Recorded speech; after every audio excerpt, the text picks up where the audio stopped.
At ngayon, tawagin po natin si Brother Ramon na siya pong magdadala po ng mensahe. Magandang gabi, una sa ating Diyos. Pangalawa sa atin na naririto sa mga oras na ito.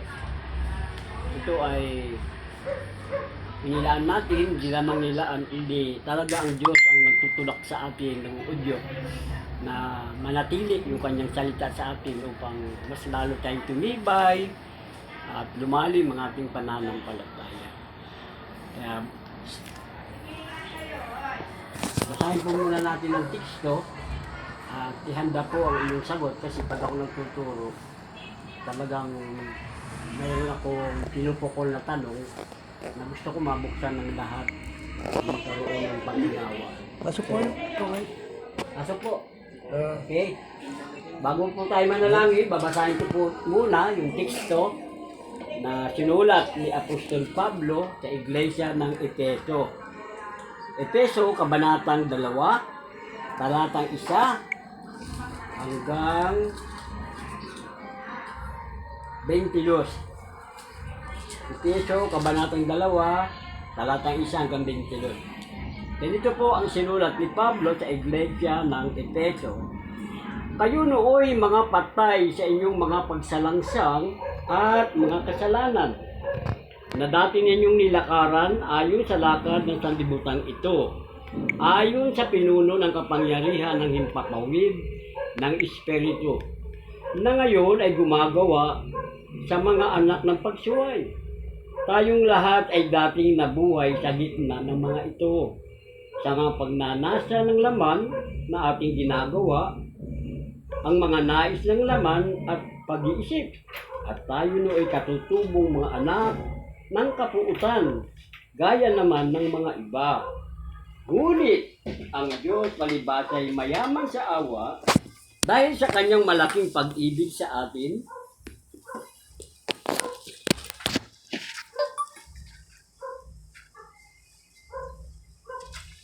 Ngunit ang Diyos ay palibasay mayaman sa awa dahil sa kanyang malaking pag-ibig sa atin, maging noong tayo'y mga patay sa pamamagitan ng ating mga pagsuway, binuhay niya tayo kay Kristo sa pamamagitan ng biyaya, kayo'y naligtas. Ito ang susing talata natin hanggang 8-9.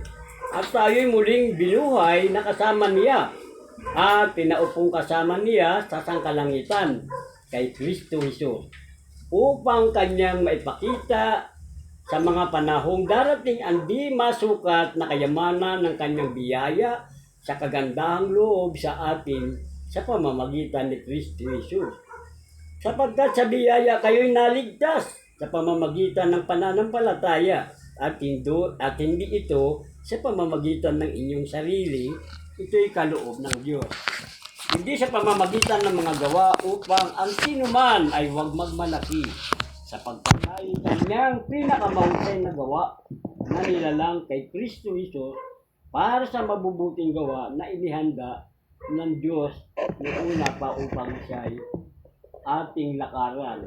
Sa last verse, sa 22, na sa kanya kayo rin ay magkasamang itinayo upang maging tahanan ng Diyos sa Espiritu. Pagpalay po ang salitang ito bago natin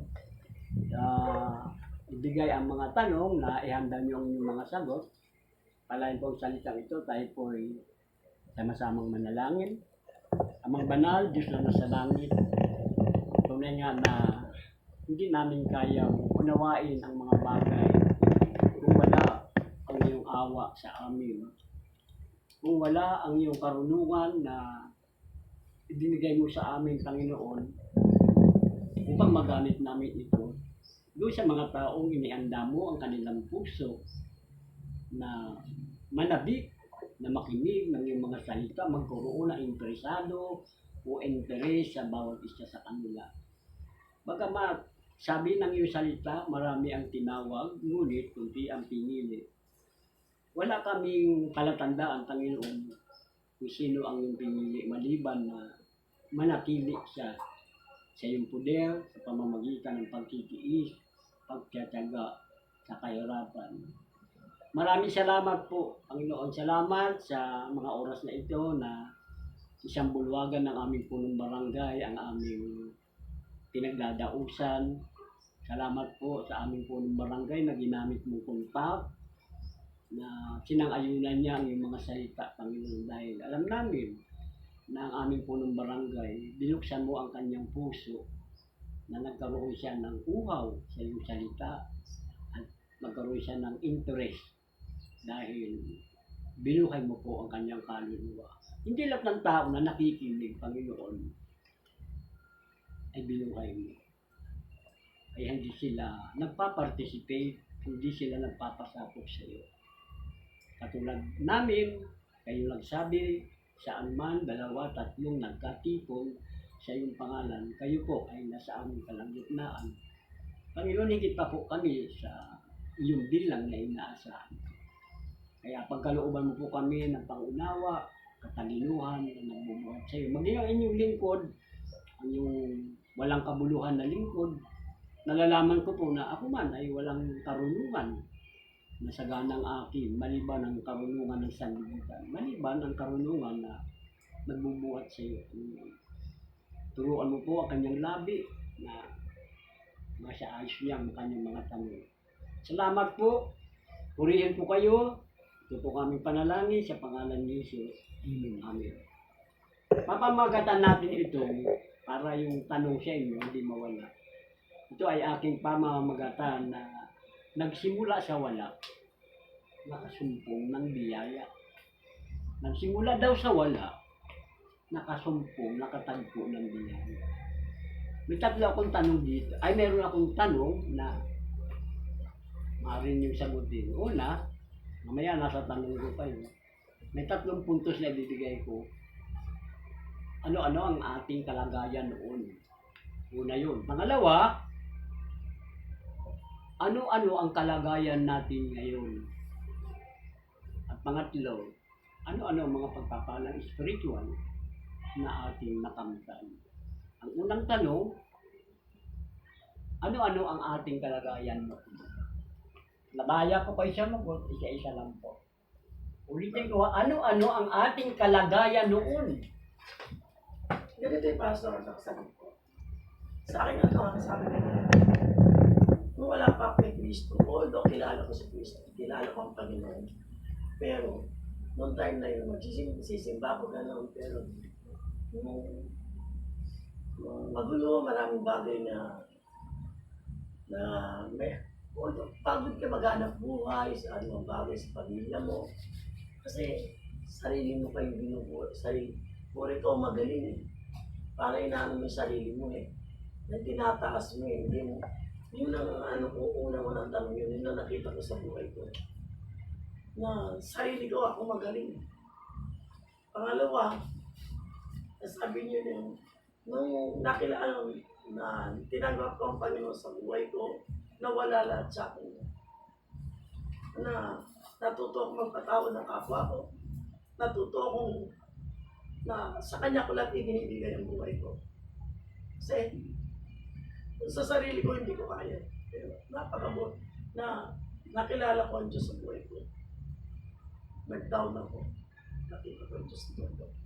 Tapos pangatlo, malaking ginawa ng Diyos sa buhay ko. Hindi sayang. Hindi naman ako nag-aantay ng ganito, pero malaking ang pagbabago binigyan ng Diyos sa buhay ko.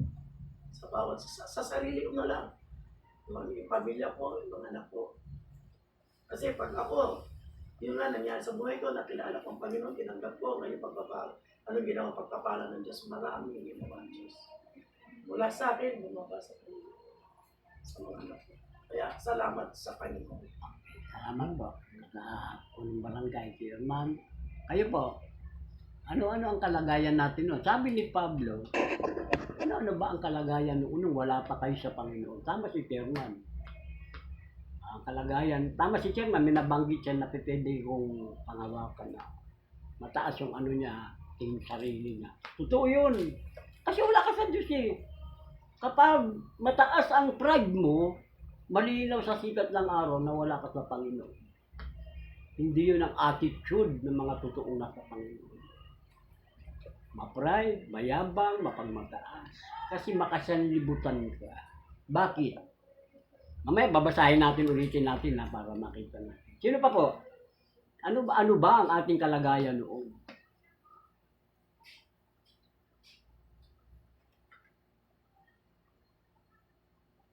Kasi, ano ang kalagayan natin?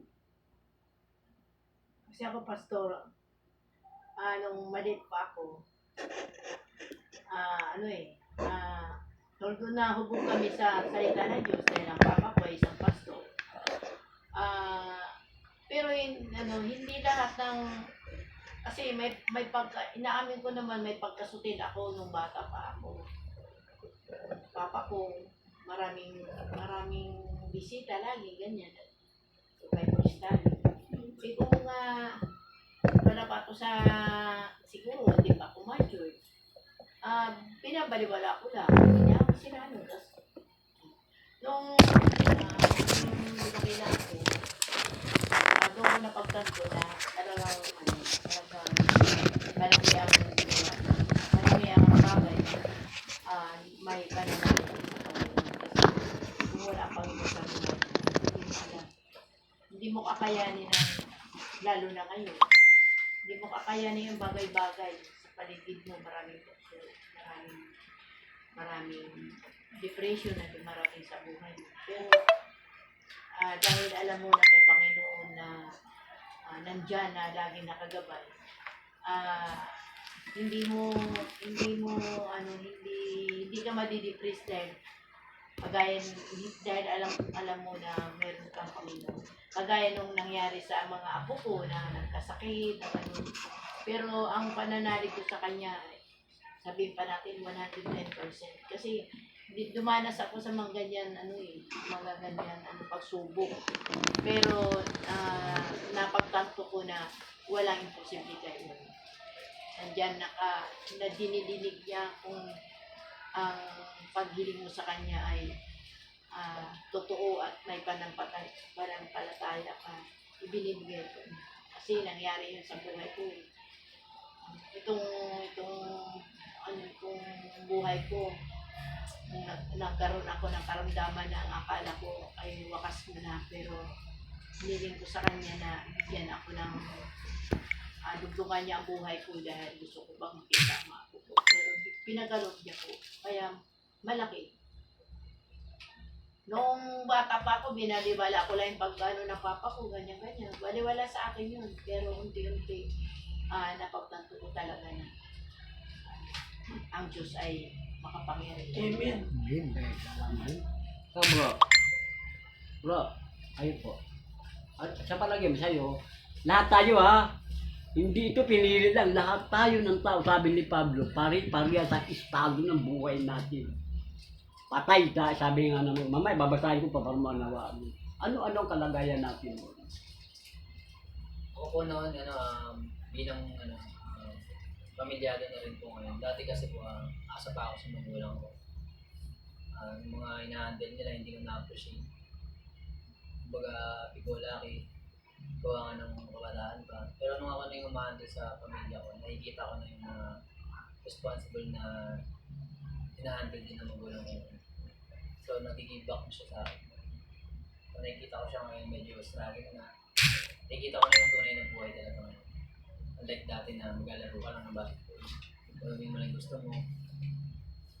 Ngayon iba na yung sitwasyon. Paano nandun ka na sa kalaban mo na yung tunay na buhay talaga. So, harapin mo na yung reality ng mundo. So, medyo mabigat siya ngayon. Pero kinakaya naman. Kasi may mga may mga inspirasyon ka sa buhay. Ano ang kalagayan natin mo? Ayun po. Kita na ko lang yung foreknowledge of God, yung kaalaman ng Diyos, no? Bago niya, hindi niya ningate sa kaalaman. Alam niyang nakita na tayo ng Diyos before foundation of our word. Alam niyang dadating siya at lalapit siya sa akin. Laging kasi ang Diyos ay pumapasok sa atin, laging may kaluluwa. Buwan pa sa simula, sabi niya, nalikay niya ang sanlibutan, walang kalagayan sa mundo. A void in the dark, walang laman. Doon pumapasok lagi ang Diyos sa atin. tayo din nagsimula na walang laman. Sa buhay natin, laging puno ng problema, laging papasok ang Diyos sa atin. So, pinakikita dito ng Diyos ang pagmamahal niya dahil ang mabubuting balita. Pag sinabing mabuting balita, nung sinabi ang mabuting balita, dapat malaman natin, ano ba talaga mabuting balita na ibinigay ng Diyos sa atin? No, ipakita niya. Pag-ibig, kaligtasan, pag-asa, at pagtubos. 4 ang binigay niya mabuting balita. Pag sinabi mabuting, good news, kasi pag sinabi good news may surprise Mabuting balita. May mabuting balita ako sa iyo. Tumama ka sa Swiss. Lagi ganun ang Diyos, lagi niyang binibigyan niya tayo ng pag-asa. No? Sa una, kasi 4 katilang mabuting balita sa Biblia, talagang pinakita niya ang anak niya na sa pag-ibig niya ibinigay niya. Lagi ganun ang pas. You read the transform, binabago ng Diyos ang buhay natin, nakita kasi niya tayo. Hindi tayo tinignan talagang, ginawa niya na tayo na yun. Kasi sabi niya, nagtanim na siya na rito, ayun ka na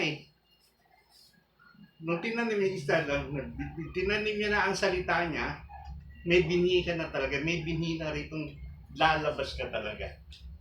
Hindi talaga sinabi na Diyos magkaroon ng lahat ng lilikha niya ang mundo, nandun na tayo. Lalabas ka talaga, hindi talaga sabi, asa yung pangalan mo sa Bible, hindi talaga sinabi ng Diyos, lalabas ka na rito. Wala ka talagang pangalan, simula parang lalabas, kasi for knowledge of God, alam niyan darating tayo dito at lalapit. Kasi ang Diyos is the object of worship. Talagang kailangan niya yung mananamba at may magkakasala at mayroon siyang ililigtas. Kasi hindi siya tatawagin Diyos kung walang sasamba. Kung hindi naman siya magiging tagapagpagaling kung walang magkakasakit. Hindi siya matabing tagapagligtas kung walang magkakasala talaga, no? Walang magkakasala. Kaya ganyan, ito attribute niya, yung katangian niya doon, pinakita na kagad na laging kabuluhan sa buhay natin. Ang pagpasok ng Diyos. Yun na po yung for knowledge. Okay, salamat, Pastor. Ikaw, Michael, ituloy na natin ito.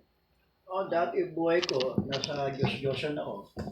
Tapos yung nakilala ko siya, tamang Diyos na ako. Tapos yung spiritual na nakuha ko, tayo ay naging man of God, tayo ginagamit na payag ng kanyang salita. Yun, puri ng Panginoon. Okay.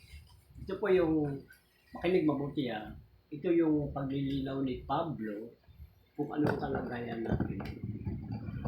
May punto si Pastor Michael, maging si Pastor Wally, maging si Kelly.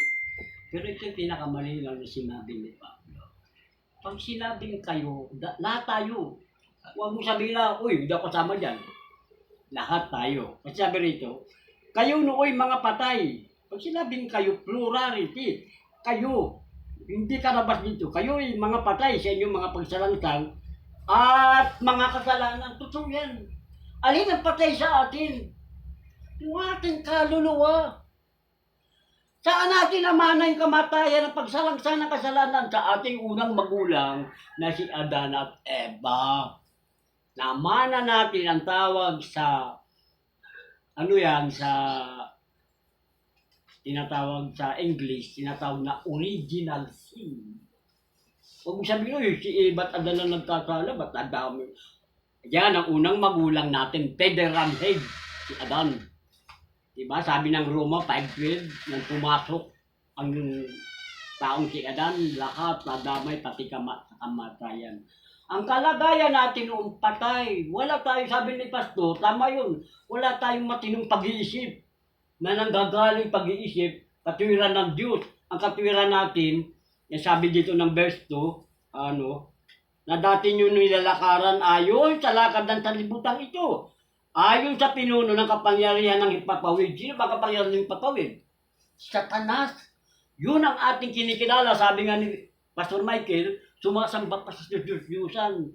Ginagamit ni Satan yun na sinasabi sa isipan mo, yan ang Diyos. Diyan ka sumamba. Kaya lumalakad tayo noon, patay tayo, wala tayong knowledge, wala tayong pangunawa, dahil patay ang ating kaluluwa.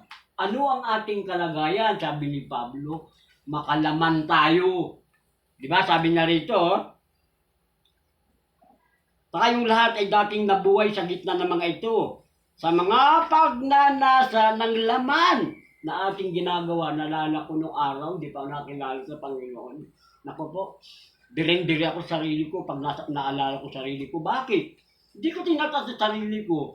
Nagpapasalamat ako sa Diyos. Sino ba ako dati? Nalala ko yung barangay noon, si Pulisyon pa. Lagi ako nakarikod, ako nakakapuno. Sabi niya, hindi ka pa magbabago. Paano? Lagi ako dinadala, nagnanakaw ako. Ano pa? Nananalisi ako ng mga sinampay. Yun ang aking buhay dati. Akala ko tama yung ginagawa ko, katiran ko nung araw. Wala akong trabaho, pasensya na kayo. Mali pa rin. Tama si Pastor eh. Wala tayong knowledge na tutuunan ang gagaling sa Diyos kung paano niya tayo tuturuan. Yun ang kalagayan natin. Nandadaya tayo sa hanap buhay. Hanggang ngayon eh. Di ba? Maraming tao eh. Hindi ko naman bato-bato sa langit. Huwag naman sana magaling.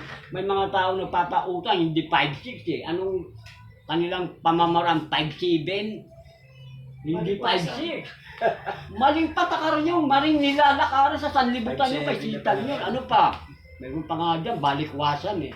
Ano yung balikwasan? Oo, hiramin mo ngayon. Mamay, bayaran mo yan. Hindi 5-6. Balikwasan. Balikwasan ba yun, Chairman? Balikasan. Oo, balikwasan. Babalik mamaya. Oo. Ito buhay. Totoo yan. Saka Divisoria. Bumili ka ng ano, ng prutas. Pag nakita mong kilo, kala mo totoo eh. Pag pinakilo mo dito, ang laki ng bawat. Yan ang malinaw na yung dating kalagayan natin noon na wala tayong pagtitinong pag-iisip, wala tayong kinikilalang tuong Diyos, sabi ng ating Basta may Panginoon. pag-iisip tayo kaya lang. Iba yung ano natin noon. Buhay. Oo. Kasi nga po, Chairman, ang nagkukontrol sa atin yung kapangyarihan ng Kasi nga, Pastor, may pagpupan. Ang tao kasi isa. Ano, inuna nila isa knowledge nila. of God. Oo. Hindi sila muna sa sarili. Yun. Kaya nga, patay eh. Patay Pag patay ang kaluluwa mo, Kaya sabi pag itinanggap, kilala nga ang Diyos eh. Kaya lang, yung iba, hindi ibig sabihin, talaga. Chairman, pag patay ang kaluluwa mo, wala ka. Nakadepende ka lang sa sarili mo. Di ba katwiran ng mga tao pag wala sa Panginoon? Alam mo naman ng Diyos yan eh. Di ba ako nakakalimot sa Kanya eh. Yun ang kanilang attitude. Yung bad attitude ay nga. Yun ang kalagayan natin noon. Pero, para hindi natin pahabain na ito, yung tumatakbong oras, bibigay ko sa inyo, ano ang kalagayan natin ngayon? Anong kalagayan natin ngayon? Ito ang kalagayan na sabi ni Pablo sa verse 4, ngunit, kalagayan natin ngayon ha, hindi lang ang believer, ito ay mga mananampalataya. Sabi ni Pablo sa verse 4 o talatang 4, ngunit, ang Diyos palibasa ay mayaman sa awa dahil sa kanyang malaking pag-ibig sa atin. Verse 5, maging noong tayo'y mga patay sa pagsuway, binuhay niya tayo kay Kristo. Maganda. Anong kalagayan natin ngayon? Sabi ng verse 5, binuhay tayo. Kaya tayo dumadalo eh. Kaya tayo nagkakaroon ng kunting yung suggestion, mayroong nagpapatotoo. Hindi mo kalagay, nung araw, hindi mo ginagawa yan, patay ka eh. Pero dahil binuhay ka ni Jesus, nagpapatotoo ka. Alam mo, napakabuting Panginoon. Tama, Chairman? Sino may gawa noon? Ikaw? Hindi. Binuhay ka ng ating Panginoon sa Kristo habang siya'y bumabayubay sa krus ng Kalbaryo.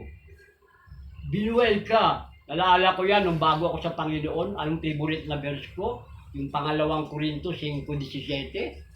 Ano ibig sabihin nun? Ang sino mang nakipag-isa kay Kristo ay siya ng bagong nilalang. Wala ka na noon, iba na yung buhay mo, ibang nilalang ka na, bago ka na ngayon. Bakit? Kasi nga binuhay ka nga ni Kristo. Sabi ni Pastor, nagkaroon ka ng heaven knowledge, God's knowledge. Siya sabihin, di ba? Nagdadala ka lang ng Bible, tawag na sa'yo, Pastor. Di po, manggagawa lang ako. Kasi iba na sinasabi mo. Makalangit na, hindi na makasalibutan. Kaya, ang sabi ng ating puntos, anong kalagayan natin ngayon? Binuhay tayo ni Kristo, yung kaluluwa nating patay. Binuhay na yan. Kailan? Paano nangyari? Sabi ni Jesucristo sa 1:33, nagtanong ang dalubhasa sa kautusan. Pangalan ay Nicodemo. Sabi ni Nicodemo, Guro, paano po ba ipanganganak muli ng isang tao kung siya'y matanda na? Sabi ni Iso, katotohanan ang sinasabi ko sa inyo, maliban ang tao may panganak sa tubig at espiritu, hindi niya makikita ang kaharian ng Diyos. Dahil buhay ka na, nakita mo yung kaharian ng Diyos, hindi literal ha, ipinapahayag mo. Ang alin? Yung kaharian ng Diyos. Katulad na ginawa ni Pastor, yung Sabado, sinimulan niya yung community evangelism. Kung hindi buhay ang kaluluwa ni Pastor, hindi magnanasa yan doon na magsalita. Tama? Walang pakialam ang isang tao at pakialam ko dyan. Pagtatawanan lang ako dyan. Pero si Pastor, mayroon pang ang kumontra na hindi raw kalooban ng Diyos at sumama pa yung ulan, pero tuloy-tuloy pa rin. Kasi kalooban ng Diyos yun eh. Binuhay na ang iyong kaluluwa.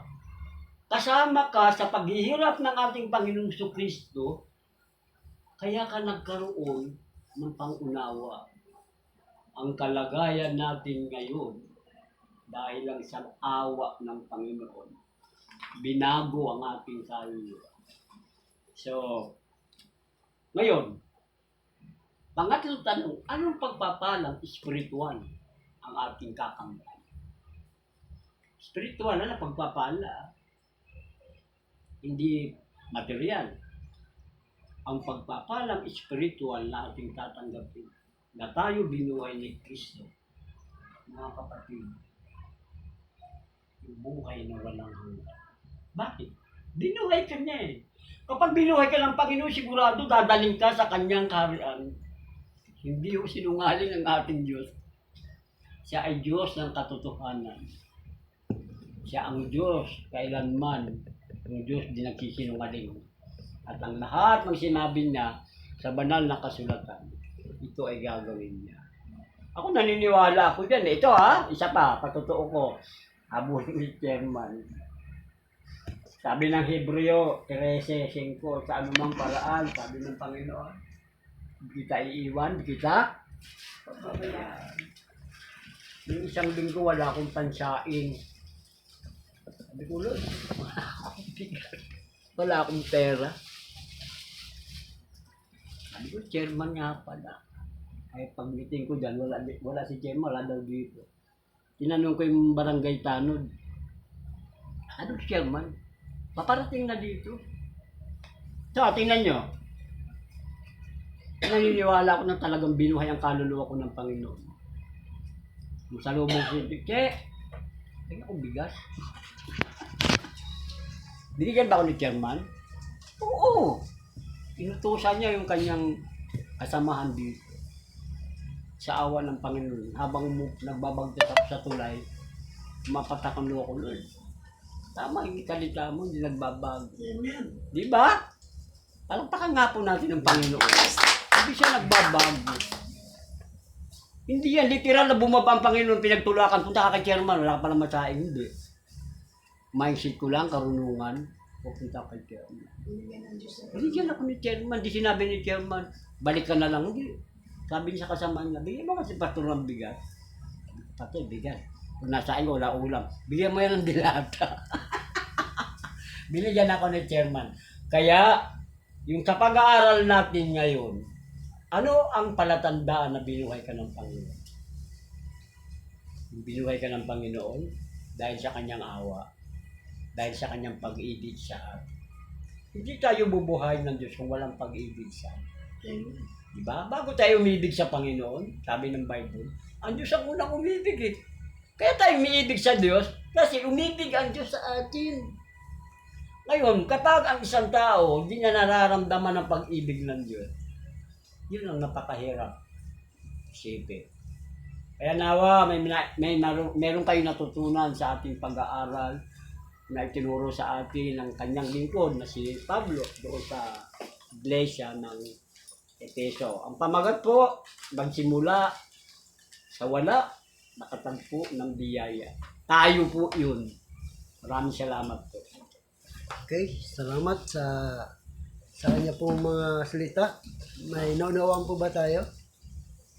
Kay Chairman? Ayan. So, gusto ko pong linawin, no, na bago po tayo magkasala po sa Diyos, ang una po talagang namatay sa atin yung ating espiritu. Buhay po ang ating body and soul. Kasi kung patay po ang soul mo, hindi ka na hindi ka na kakain. Hindi mo sasabihin nagugutom ako. No?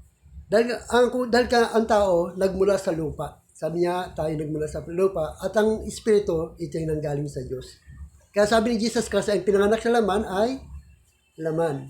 Ang ipinanganak sa espiritu ay espiritu. So kailangan mo ipanganak sa espiritu. Ito yung bubuhayin sa iyo Diyos ang espiritu. Ngayon, pag nabuhay yung espiritu mo, madadala na yung body and soul mo yan. Kung baga sino kasama niyan, kaya kapag buhay ng espiritu, magtatalo ang dalawang yan. Ang gusto ng soul, manood ng TV. Mamasyal. Ang gusto ng spirit, magsamba sa Diyos. Kaya maglalaban yung dalawang yan. Nung hindi ka patay pang espiritu mo, walang naglalaban dyan. Gusto mo lang, puro kalayawan, kung saan ka pupunta, okay lang. Pero na nabuhay ng espiritu mo, dahil sabi Jesus Christ, si Kristo ay namatay sa laman at muling nabuhay sa espiritu. At ang lahat ng kipag-isa kay Kristo ay muling nabuhay katulad ng pagkabuhay ni Kristo. Ibig sabihin nabuhay din tayo sa espiritu. Kaya ngayon, nagdalawa ng buhay natin, nagugutom na tayo sa laman, sa body, sa soul natin, at nagugutom na rin tayo sa espiritu. Kaya tayo nakikinig ng salita ng Diyos. So, ibig sabihin, ang binuhay sa atin ng Diyos ang ating espiritu. Kaya pag nanaig ang espiritu ng Diyos, nandito tayo sa gawain ng Diyos. Kapag nanaig ang soul natin, ang gusto ng soul, mamasyal. Manood ng TV. Yan ang gusto ng soul natin. So, ibig sabihin, hindi tayo makakapunta sa lugar na ito. Kaya, so, yun po ang natin, buhay po ang mga, yung hindi mananampalataya, buhay po ang soul nila. Patay lang sa kanila pang espiritu. Kaya hindi sila nagugutom sa mga bagay na spiritual. So, dahil tayo, buhay ng ating body and soul and spirit, dalawa na nagugutom sa atin. Nagugutom tayo sa pagkain at nagugutom na rin tayo sa salita ng Diyos. No? Kaya sinabing Jesus Christ, hindi lamang sa tinapay na bubuhay ang tao, kundi sa bawat salitang namumutawi sa bibig ng Diyos, sapagkat ang Diyos ay espiritu, kaya dapat natin siyang. Kaya gusto niyo sa atin. So nawa ay meron tayo na unawaan, mayroon po tayong buhay spiritual. Kaya sabi ni Pablo, may pamumuhay spiritual, kayo ay bata pa sa spiritual, pamumuhay spiritual, sapagkat ang mga bagay na spiritual ay maunawa lamang sa paraang spiritual. No? So, yan ang, kaya sabi malabi kayo sa gatas na spiritual, kasi buhay na ang ating espiritu. So, yan. So, nawa ay pagpalain po tayo ng Diyos. Tayo po imawit, no? Awitin po natin, ikaw ang aking kalakasan.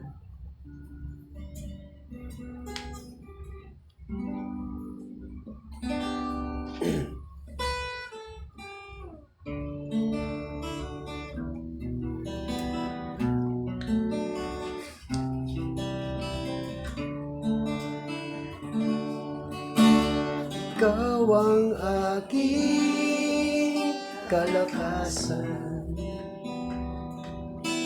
kagalakan at tubihan. Dumating man ang problema, walang makapaghiwalay. Walang maikukumpara sa pag-ibig mo. Once again, ikaw ang aking kalakasan. Ikaw ang aking kalakasan, kagalakan at kublihan. Dumating man ang problema,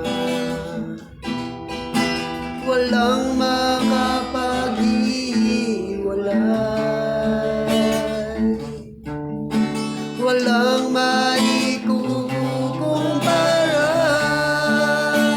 sa pag-ibig mo. Gaano man kalayo, ano man kalayo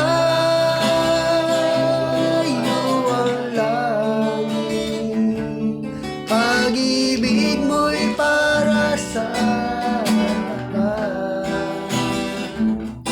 Dudulog kami sa panig mo at sasamba sa'yo. O Diyos, gaano man kalayo ang langit, pag-ibig mo'y para sa lahat. Ikaw ang lakas, ikaw aming Diyos, kagalakan ko. Ako po si Pastor Mike sa Panguling Panalangin.